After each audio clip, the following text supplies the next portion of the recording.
The Al-Rashid is full of reporters I know from other assignments in other places. Towering over everyone is Nick Turner, a talented cameraman for CBS News. Though he's a little grayer than when we first met, he's as lean and deliciously mean as he was 25-plus years ago when we were both assigned to Moscow.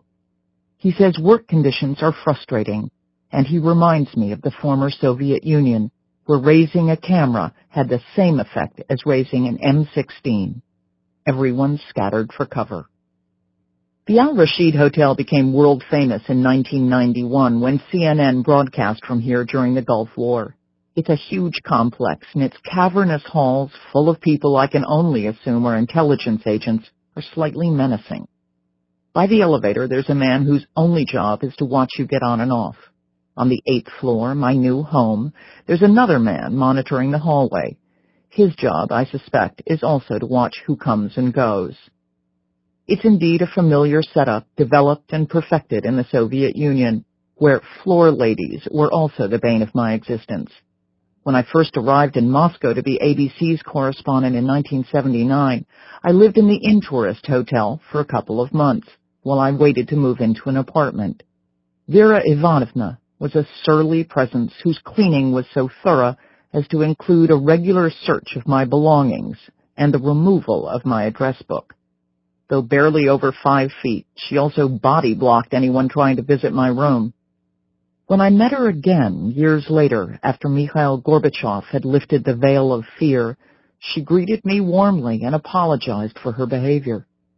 "I'm so sorry," she said simply.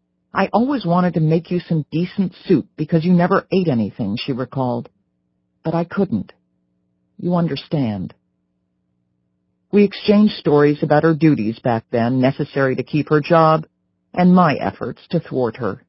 We talked about how life had changed for her. While many of her friends were embittered at the loss of socialist security and scared of an uncertain future, Vera proved to be an indomitable soul. She had contact with foreigners and an inkling of what life might be like beyond the confines of the Soviet Union. She was enthusiastic about the reforms underway, even though her savings and her pension had evaporated with the crash of the ruble. Too old to benefit from the changes, she nonetheless hoped her children and grandchildren would live a very different life. But in addition to hope, the end of Soviet rule brought chaos and conflict. I have a feeling I'm about to watch a repeat. October 21st, 2002. I didn't sleep well, nervous about how I'm supposed to tackle this complicated story in a country I don't know. In the cool light of dawn, I finally see the famous mosaic on the hotel threshold. In my confusion last night, I missed it. But everyone who enters or exits the Al-Rashid must walk over the scowling image of George Bush the Elder with the words, "Down with USA," etched in tile. Ahmed hands me over to the man who will be my driver. 38-year-old Amr is some sort of distant relation. Everyone here seems to be related, but he's the opposite of Ahmed, whose style can only be summed up as slob. With thick black hair and a perfectly trimmed mustache, Amr's tall, strikingly good-looking, and well-dressed.